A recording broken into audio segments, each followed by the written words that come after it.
we could use to sense the capacitance change and get voltage output. Then we could select AD8065 to do this job. It's high precision, low noise. So that's what we need. Convert capacitance to voltage output. Okay, so this is like an integrator here. And remember, we have two capacitors in each axis. So two MEMS capacitors and two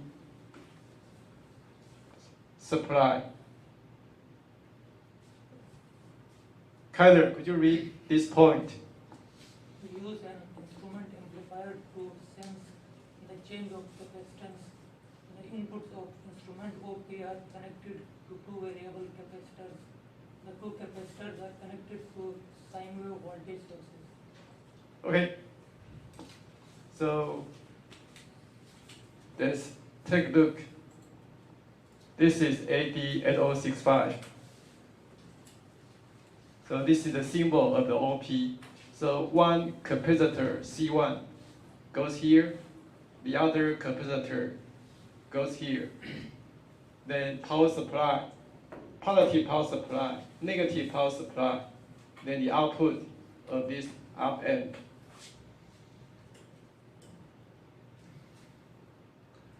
And we have two axes, x-axis, y-axis. So for this AD8066, it can take in 1 minus in 1, in 2 minus in 2. So it can take C1, C1 plus, C1 minus, C2 plus, C2 minus, and V out 1 for this set, and V out 2 for this set. So ideally, we need to use AD8066 for the two axes sensing.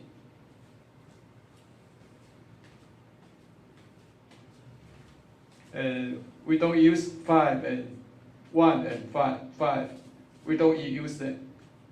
So you don't need to connect. No, you don't need to connect to any. So we just use 1, 3, 4, 6, and 7 for this AD8065.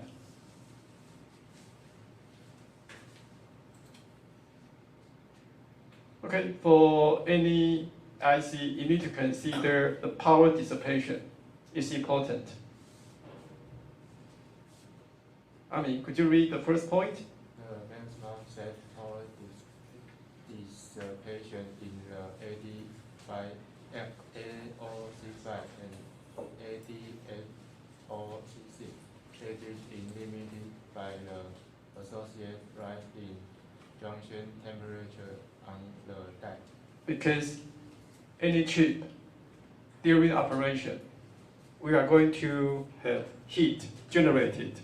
So the temperature is going to rise. Then if the temperature is too high, your IC will be gone. So the temperature will be very important for you to consider for the power dissipation capacity of the IC. Could you read the second?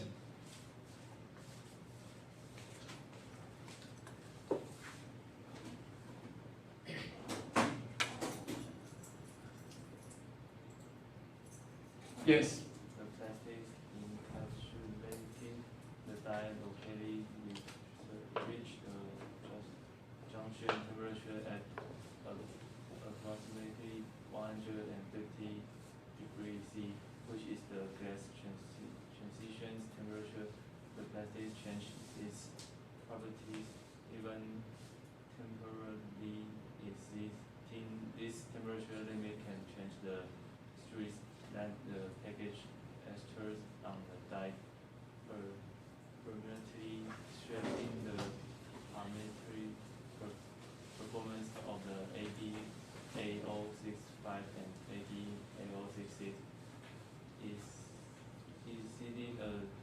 junction temperature of 175 degrees C of the distance, time can result in changes in the silicon device containing fault. So any chip, so we have the package.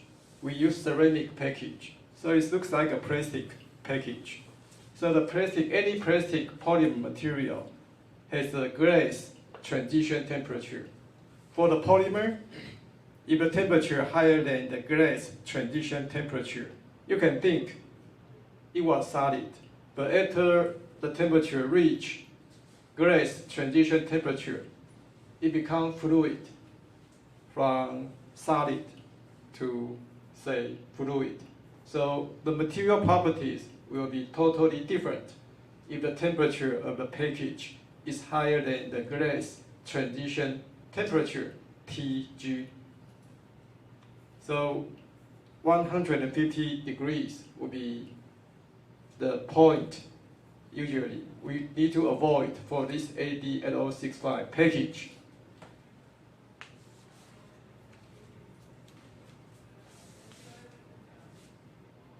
What is glaze transition temperature? Glass transition temperature is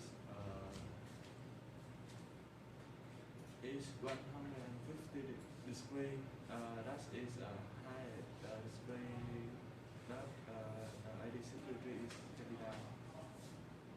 So material properties will be the same before and below and higher than glaze transition temperature. Mechanical properties the same?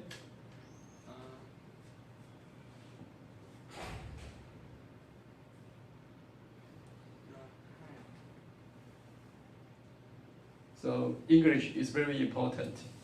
Without English proficiency, you're not going to communicate. Got it?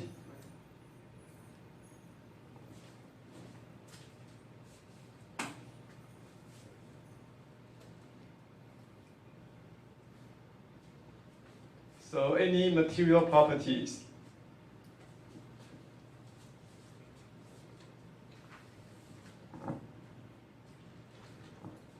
So this equation just tells you the power dissipation rate times the temperature. So this is the original temperature. This is the final temperature. So power dissipation times temperature. So it's just a simple equation.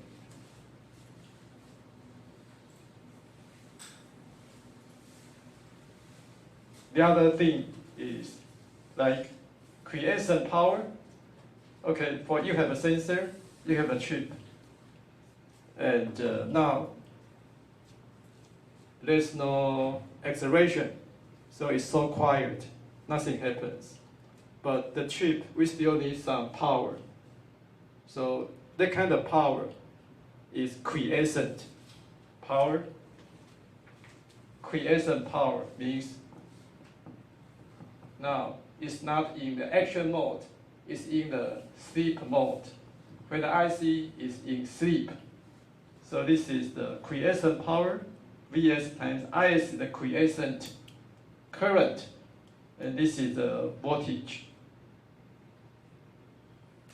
Okay, this is supply voltage. Then you could think power dissipation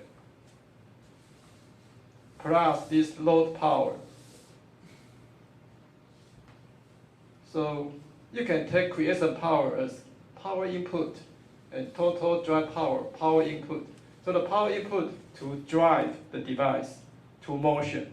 And this is the power for the device to keep like sleep. The sleep power plus the drive power will be equal to power dissipation plus the load power. So the power eventually need to go somewhere. Either go to the load or dissipate it to the air. So the only two ways it can go.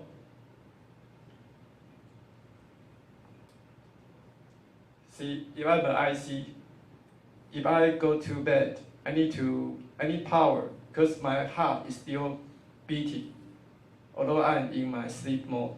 Okay, I still need power, but now when I'm teaching, I need power for my brain. I need power for my throat. Yeah, I need active power. So this is power for me to teach. The power for me to, if I don't move at all, I fall asleep. Yeah, I need the power. Then the power dissipated. When I walk, this air here, I need to create some friction power between the air and my body. So that power dissipated, disappeared. And the load power means, okay, now I speak, my sound drive, my sound vibration drive this microphone. Then this is the load power. Anyway, so load power, RLO is the load resistance. VR squared divided by RLO is the load power. This is the power dissipation. So quiescent power and total drive power. See,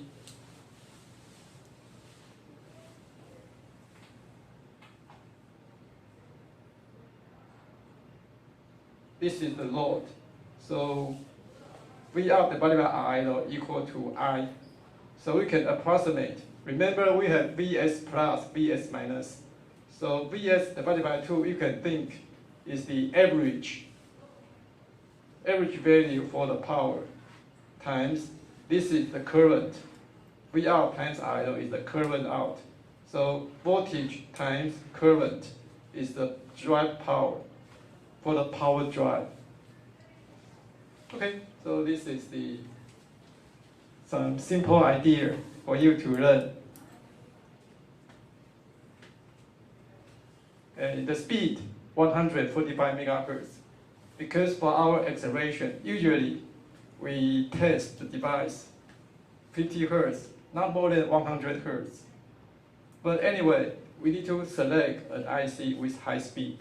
So 145 megahertz, minus 3 dB bandwidth. So it's quite good for our application.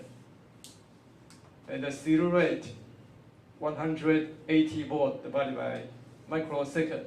The slew rate should be as high as possible, because if the input is the step, and the slew rate means, high slew rate means the output also follow this step very closely. But if the input is a step, and the output is, goes slowly, then eventually it takes some time to reach the final value. Then the slew rate is low, too low, not good. We need high slew rate. Input step, output is also a step. So slew rate should be high. So 180 volt per microsecond, quite high for our application. Low noise, also important. If our signal output is in the millivolt, like 1 millivolt, but if the noise is 55 millivolt, then we cannot trust the result, because no noise everywhere. If there's no acceleration, we have output, noise output. If we have the acceleration, the output is probably the same as the noise, then it's useless. So the noise, this number is important. If you, say the frequency 10 kHz, so see the noise is 7 nanovolt divided by square root hertz. So if the device, the bandwidth is 10 kHz, for example, then the total noise is 7 NV per square root hertz times square root 10K. So you'll get the noise of your device. And the noise of your device should be much, much lower than your voltage output of your device. And high common mode rejection ratio. See, we have two input for our op amp. It's the differential mode. We have two mains capacitors, one increase, one decrease. So the input to this op amp is, we have two, and we want to take the difference between these two. So the difference between these two is important. And if you C plus and C minus, if you take the average, C plus C minus divided by 2 is a counter mode. So if the counter mode output is high, then the result is useless, because we need the differential C plus, the difference between C plus and C minus. So we need to try to decrease the counter mode output. And any op amp need to have a high counter mode rejection ratio to decrease the counter mode input. Because what we care is the differential input value. Okay, so we need to have high counter mode rejection ratio. Also very high input impedance. So you can think op amp, for this case, you can think it looks like a voltmeter. We want to measure the voltage of the capacitor. Yeah, then we take the voltmeter in parallel with our capacitor. But the voltmeter cannot disturb the operation of the capacitor. Means you shouldn't take any current. So see, in parallel with our capacitor, we have capacitor and our voltmeter. So the current should go through the capacitor. We cannot have any current goes to the op amp, the voltmeter. So in order to avoid the current goes to the voltmeter, the input impedance of the voltmeter should be very, very large. So the current just go to the capacitor. So this is why we need to have high input impedance of our device, the IC. Master, do you understand? Can you repeat what I explained, why this op amp needs to have high input impedance?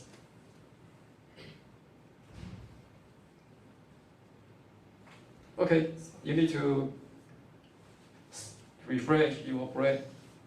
Okay, very high input impedance. So this is the body plot, frequency response, frequency. This is the gain, dB. So we can operate the device in gain equal to 1 mode, or gain equal to 2, gain equal to 3, 5, gain equal to 10. So usually, if the gain is high, the bandwidth will be small. If you lower your gain, the bandwidth will be higher. Usually, this is the case. So if you operate your device, you say, I want to take the gain equal to 2. Then if the frequency of the MEMS is, say, 100 Hertz, then it's not a good idea. If you want to use the gain equal to plus 2 mode of the IC, probably the megahertz. So the operational frequency should be lower than 10 megahertz. If you select G equal to minus 2, if your operational frequency is higher than 10, say 100, then the gain equal to 2 will come here. So the gain is not 2 anymore. The gain will become somewhere near gain equal to 1. Okay, so frequency is an important parameter for you to consider. A small signal frequency response. See, if your device is in, you operate device input voltage is in a, say, 0.1 millivolt, so it's small signal. But if your input signal is 2 volt, then it's large signal. So small signal is you can have linear, very linear response. But for large signal, you may go to the nonlinear range. So yeah, small signal usually is what we operate our op amp. The way we operate our op amp. Okay, some idea. Like for this device. So we have the voltage noise, 7 nanovolt per square root hertz. And the distortion, dBc. So what's the definition of dBc? C is the carrier. Remember, for our device, we have two capacitors, but we have two power supply. Then the power supply has some frequency for this accelerometer to operate. Then that driving signal frequency is the carrier signal. And dBc is decibels relative to the carrier. Carrier, the power ratio between your signal to the carrier signal. Okay, so for this dBc,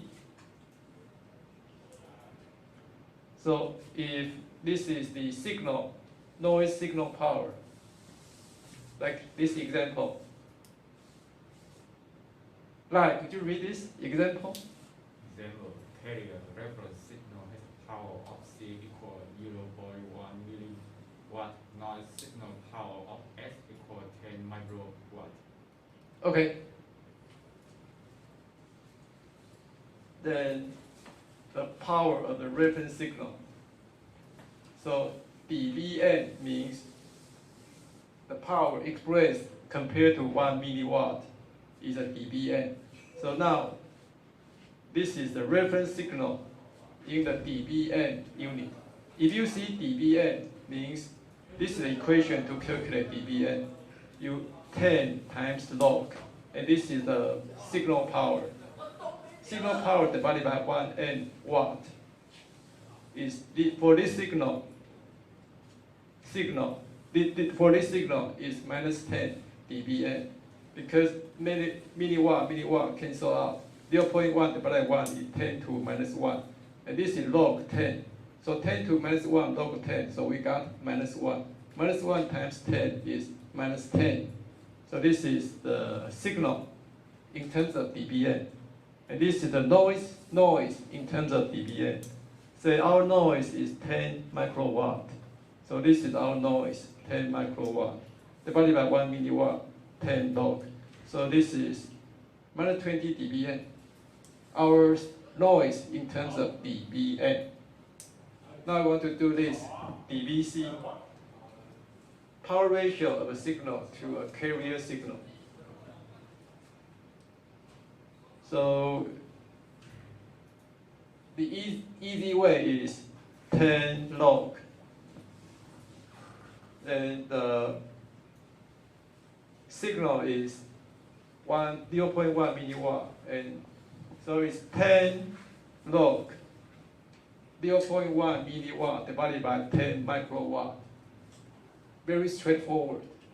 You can do it that way, but you can also say, because for log operation, 10 log S1 divided by S2 equal to 10 log S1 minus 10 log S2. So log divide equal to the difference between S1 and S2. So you can do this. Minus 20 dBn minus 10 dBn. This is the power in terms of dBn of your signal. This is the power, a noise in terms of dBn. So the difference between them is the dBc. But you don't need to go through this cumbersome way. You can just do 10 log 0.1 milliwatt divided by 10 microwatt. You can get this result. Like this, 10 log.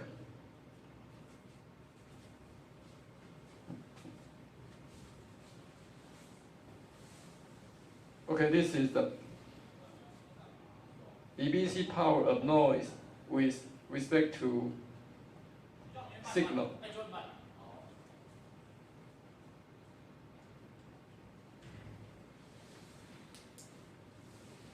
Any problem here?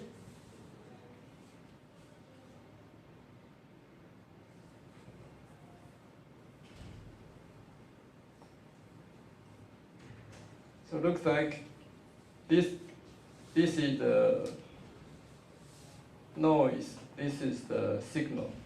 So the noise to signal ratio, dBc. So this dBc should be low because dBc is, we don't want the noise. We want to have high signal. So this way, your distortion, this one should be small. Minus 88 dBc is quite small. Noise divided by the signal.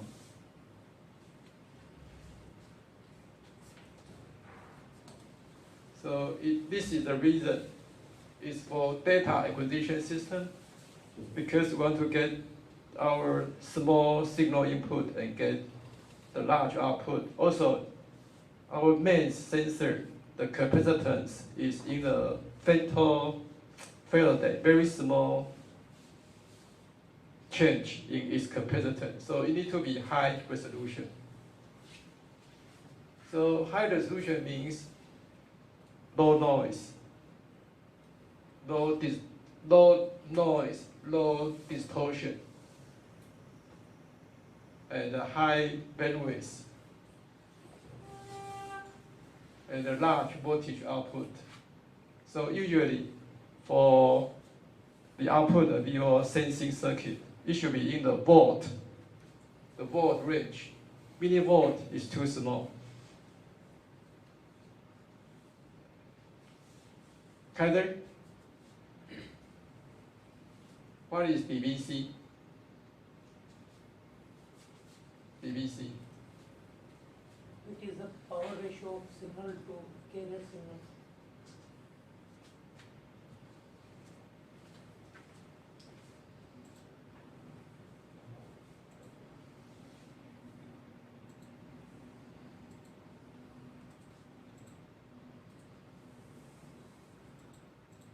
Okay. For any sensing circuit, we need to consider for any op amp, usually we have a closed loop circuit for any op amp. And, but we also need to know the open loop gain for this op amp. The open loop gain means there's no closed circuit, there's no feedback. Then, so this is the frequency response from this open loop gain. Usually, open loop gain is very high. So 80 dB means 20 times 80 divided by 20 equal to 4. And 10 to 4 is, 10 to 4.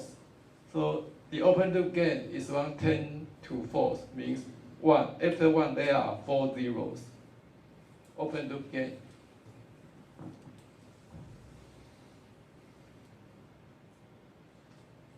So for this one, looks like the open loop gain is, say, 1 over S. So it has 1 pole, and the pole is near 0. So this one, we have, the slope is minus 20 dB per decade for this open loop gain. And we can express this way, 2 pi f crossover divided by S. Then this is the crossover frequency, 0 dB, dB 0. So this frequency, we call this crossover frequency. So in this case, it's 65 megahertz. So this is 2 pi 65 megahertz divided by S. Is the open loop gain of the device. So it looks like an integrator. If 1 over S is an integrator.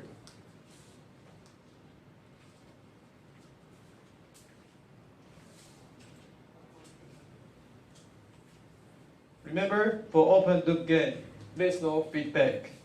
So this is the feedback from the output goes to the input.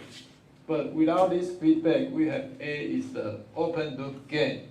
But now we have the feedback RF. Then RG to the ground is the source impedance. And now this is the inverting input close, it goes to the ground. This is non-inverting input connect to the source V1. And VE is the voltage difference between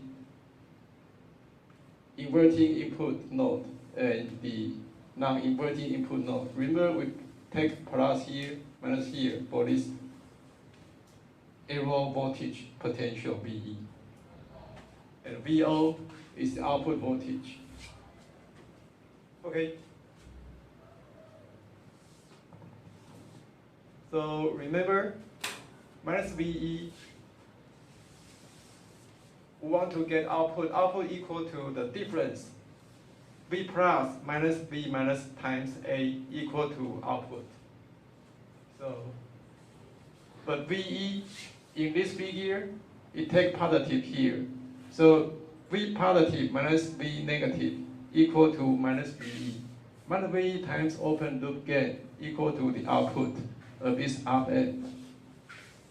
But A equal to 2 pi crossover frequency divided by S. So you can get the transfer function of this circuit, this one. So I will ask you try to derive this one.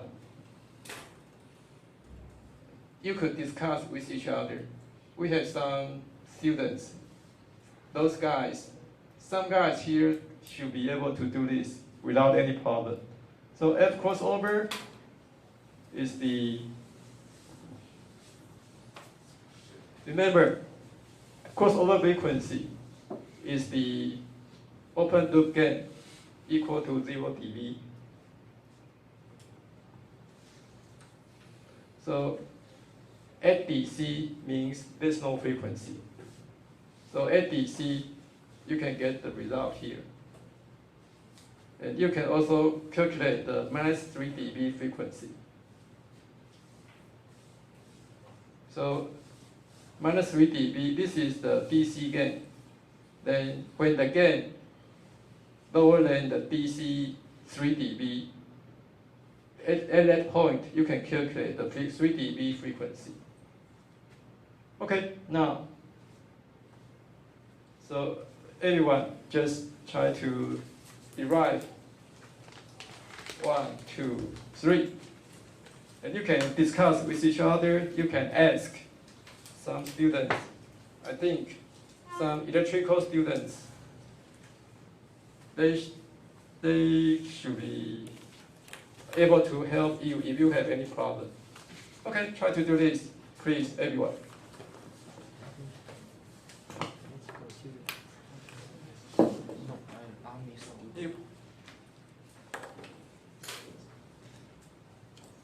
You could help each other out.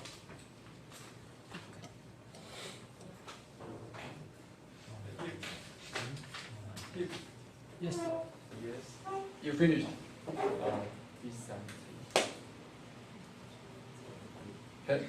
Have you got the answer?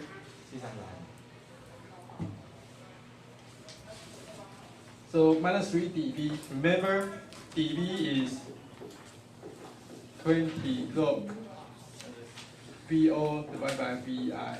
So 3 dB is minus 3 divided by 20. Then take 10. So VO divided by VI equal 1 over square root 2. So you know, so square root 2 is the magic number. 3 dB is 1 over square root 2. So just take this one.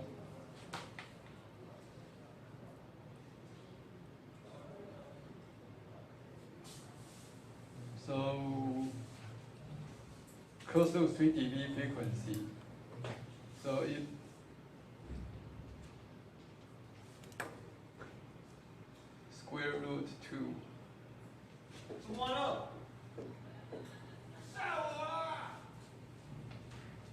and this is the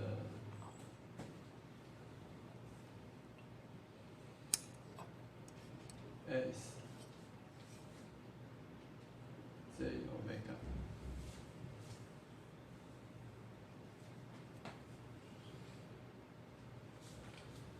So DC gain is this one. So DC gain RF plus RG divided by RG.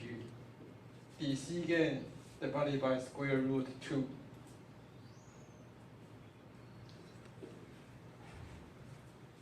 Equal to this one. 2 pi f crossover RG plus RF. Then RF plus RG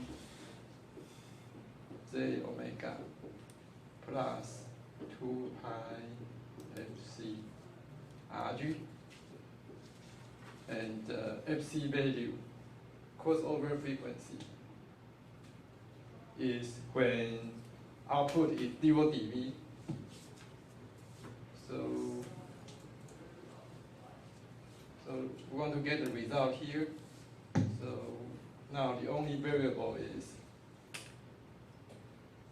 this one, and omega 3 dB equal 2 pi f minus 3 dB. Okay, so we have Z here. So we take absolute value.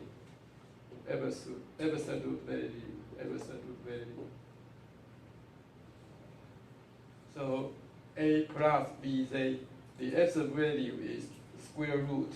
If A plus BZ square root is the magnitude is square root A squared plus B squared. So this omega.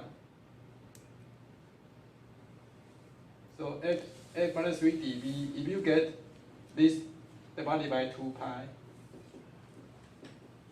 equal omega minus 3 dB divided by 2 pi. So did you follow this? Okay, so now try to follow these steps. See if you can get f minus 3 dB. Okay, camera off.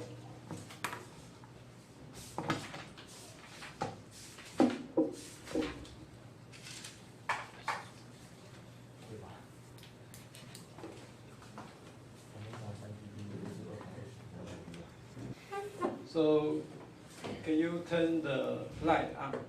Light. Okay, thank you. So please follow the step. Step 1 and step 2. Follow this one. Finally, you will get f minus 3 dB equal to FCRG divided by R plus RG. This one. So please try to figure out this process by yourself and write down your answer. Okay? Okay, start, please. Okay, camera off. I'm very happy you enjoy the mathematics. So we have a very wonderful afternoon. Okay, so we have a circuit.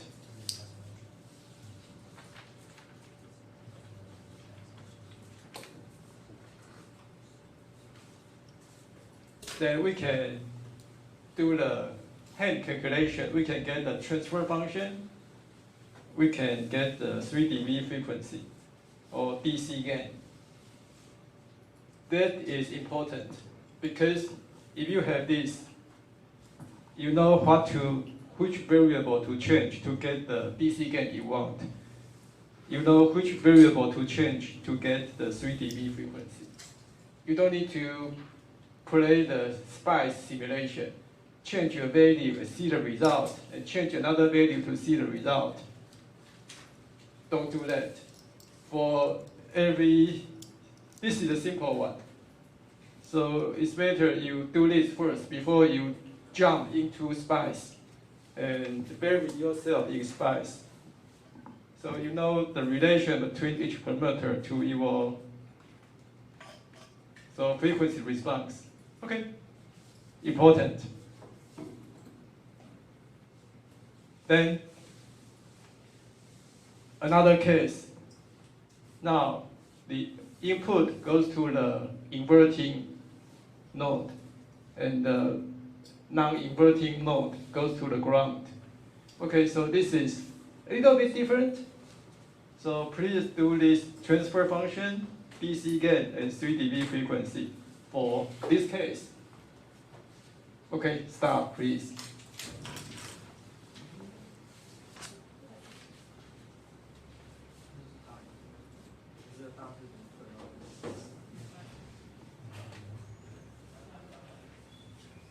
Okay, Marcy, could you read the first point? The closed loop bandwidth is inversely proportional to the noise gain of the op-amp circuit. Okay, the noise gain. The noise, you can take this as the noise. You can put noise here. So noise is very similar to the input. Anyway, you put noise here, you can calculate the noise gain. This one. So it just says the bandwidth is inversely proportional to the noise gain, like the gain of the device. Means bandwidth times gain equal to constant. Like, would you read this? This simple model is accurate for noise gain about 2. The actual bandwidth of circuit with noise gain 8 or below 2 is higher than those predicted with this model due to the fluence of other voice in the frequency response of the real of M. Okay, for this simple circuit, we have, say, input capacitance. So we have R, we have C, so we have a pole.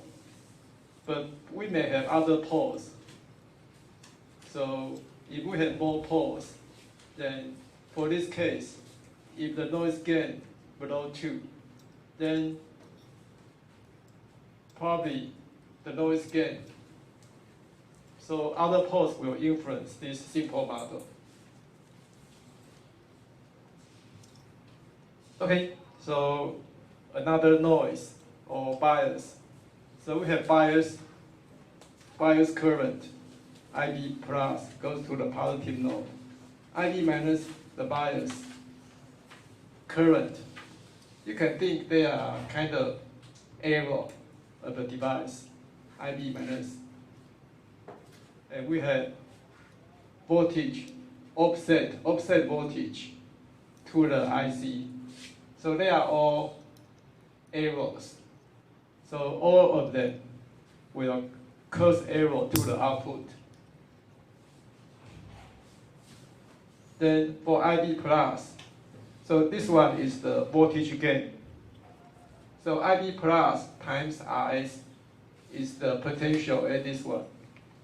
Then the potential I times R is V. So V here, input V times gain will create output error. So the error due to IB plus. The error due to IB minus, think of this one. Then IB minus times RF. This is IB minus RF. So you can take the current goes through this way, goes through this way. So the current, this one, times RF is the output. So output voltage, you can take this to the ground. So this is the current, and ignore this one. So current goes through this way. I times R is the voltage. So this one.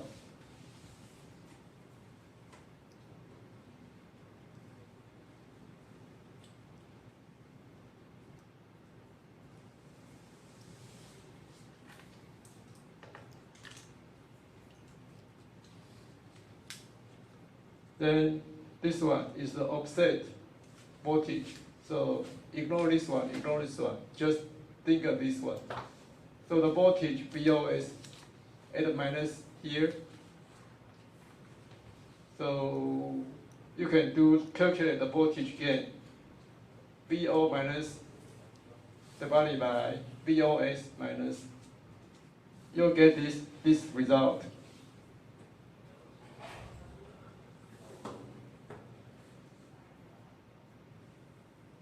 Okay. So the bias current, and this is the offset voltage, will cause error to the output. So that's why you need to consider all these values. They need to be small. They need to be small. So offset voltage should be small. If you look at the spec, then the bias current should be small to avoid the error at the output.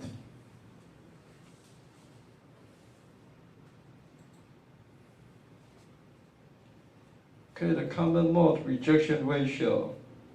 We covered this several weeks ago, the power supply rejection ratio. Then the offset voltage. So if you read the data sheet, you can get the nominal or offset. So this is power supply variation. This is common mode voltage. So common mode voltage divided by CMRR will be the offset at the output. Power supply variation divided by power supply rejection ratio equal to the offset voltage at the output. So sorry, offset voltage. Offset voltage. Not the output, just offset voltage at the input. So offset voltage at the input.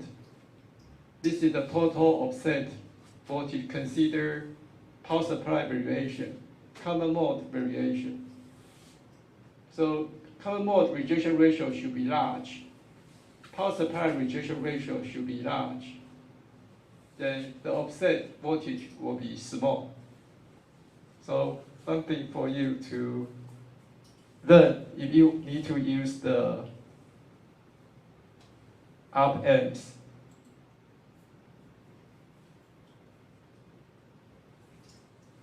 So we covered this before. And this one is the effect of CF. See, for this gain equal to 2, see gain equal to 2, the input here, the input here. See, this is 4990, 4990, and the input. So remember so there's no current here. So you can think no current here. So the voltage here is equal to the voltage here. So VE comes to this one. And this one can be taken as VE. So 499, 499. So 1 plus RF divided by RG is the gain. So that's why gain equal to 2. And the effect of this one, CF is a feedback capacitor. So if you increase the feedback capacitor, you change it, you can decrease the overshoot here. So this feedback capacitor is helpful to reduce the stability, improve the stability.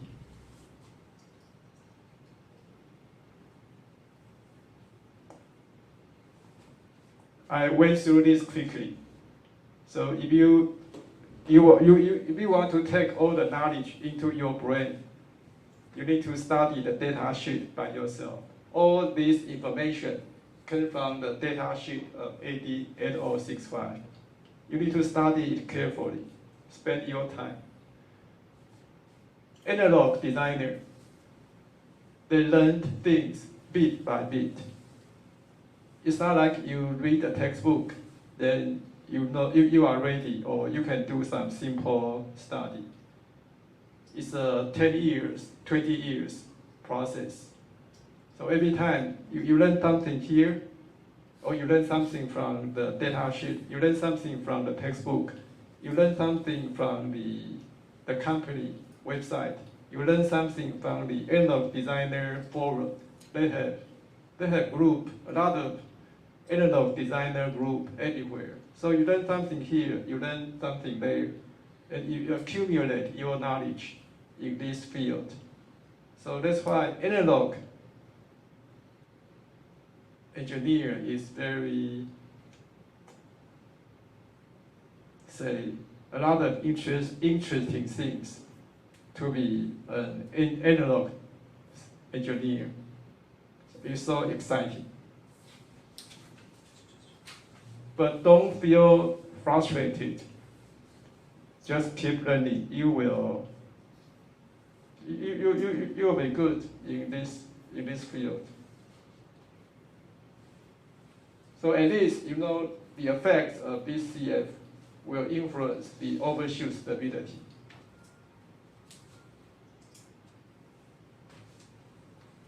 So we will